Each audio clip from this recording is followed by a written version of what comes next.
ఆంధ్రాని అమ్మాలి. విజయనగరం సభలో మంత్రి అచ్చెన్నాయుడు స్పష్టీకరణ. మహిళలకు కూటమి సర్కార్ మరోడోక. ఈ స్టేట్మెంట్ ఈనాడు కానీ జ్యోతి కానీ రాయు, ఎందుకంటే పాజిటివ్ అయితేనే రాస్తాం ప్రభుత్వానికి. అదే వైసీపీ ప్రభుత్వంలో అయ్యి ఉంటే కనుక దాన్నే బ్యానర్ హెడ్డింగ్ పెడతారు. ఇప్పుడు ప్రతిపక్ష పేపర్ కాబట్టి సాక్షి వీళ్ళు రాశారు, అప్పుడు వీళ్ళ మంత్రులు ఏమన్నా వివాదాస్పద వ్యాఖ్యలు చేశారు, వీళ్ళు డౌన్ ప్లే చేసి ఉండేవాళ్ళు.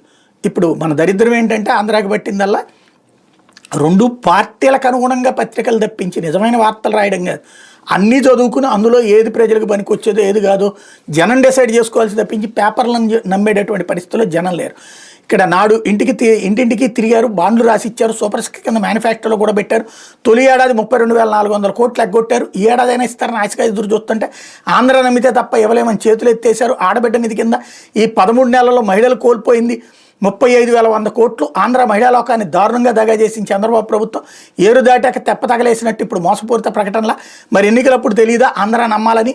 ఎన్నికలకు ఏడాది ముందు నుంచే బాబు గ్యారంటీ అంటూ కరపత్రాలు అన్నీ క్యాలిక్యులేషన్ చేసి ఎంత ఖర్చు అవుతుందో తెలుసుకునే మాట ఇస్తున్నాం. లోకేష్ ప్రగల్భాలు అమలు చేయకపోతే కాలర్ పట్టుకోవచ్చు అంటూ ప్రజలు నమ్మించడానికి విశ్వ ప్రయత్నాలు. మంత్రి వ్యాఖ్యలు, కూటమి ప్రభుత్వ తీర్పై బగ్గుమంటున్న మహిళలు. టీడీపీ అధికారంలోకి వచ్చాక మహాశక్తి కింద 5 కార్యక్రమాలు అమలు చేస్తాం. 19 నుంచి 59 ఏళ్ల మధ్య మహిళలందరికీ ఒక్కొక్కరికి నెలకు 1,500 రూపాయలు చొప్పున, ఏడాదికి 15,000. ఇంట్లో ఎంతమంది మహిళలు ఉంటే అందరికీ అందజేస్తాం. 2024 మార్చి 13 టీడీపీ కలలకు రెక్కలు నినాదంతో వెబ్ పోర్టల్లో పేర్ల నమోదు కార్యక్రమం ప్రారంభం సందర్భంగా చంద్రబాబు నాయుడు.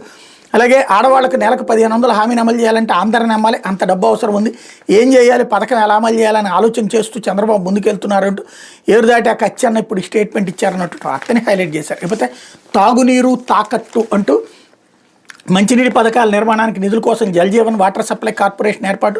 ప్రభుత్వ బ్యాంకులు, ప్రైవేట్ ఫైనాన్స్ సంస్థలు ఇచ్చి కార్పొరేషన్ ద్వారా నిధుల సమీకరణ. మంత్రివర్గం తీసుకున్న నిర్ణయానికి అనుగుణంగా ఉత్తర్వులు జారీ. రుణం చెల్లింపులకు బల్క్గా నీటి అమ్మకంతో నిధులు రాబట్టుకునేలా కార్పొరేషన్ ప్రణాళికను సిద్ధం చేసుకోవాలి వెల్లడి. పంచాయతీలు, పట్టణాలు, పరిశ్రమల తాగునీటి అవసరాలకు నీటిని అందించే ప్రధాన సంస్థగా కార్పొరేషన్. అంటే కార్పొరేషన్ ద్వారా పంచాయతీలు, పట్టణాలు బల్క్గా నీటి కొనుగోలు. స్థానిక సంస్థలు ఆ నీటిని సరఫరా చేసే ప్రజల నుండే ఛార్జీలు వసూలుకి వీలు అంటూ టోటల్గా 10,000 కోట్ల రూపాయల అప్పు తీసుకుని జనాల్ని ముంచబోతున్నారు. ఇక ఇప్పటికే పంపుకి ప్రతిదానికి ఛార్జీలు వసూలు చేస్తారు. ఇప్పుడు కరెంటు ఛార్జీలు పెరిగినట్టు ఇక పైన నీళ్ళ ఛార్జీలు కూడా పెంచుతూ ఉంటారా, లేదంటే దానికి కూడా ట్రూ అప్ ఛార్జీలు లాగా వేస్తారా చూడాల్సినటువంటి అవసరం ఉంది. ఇవైతే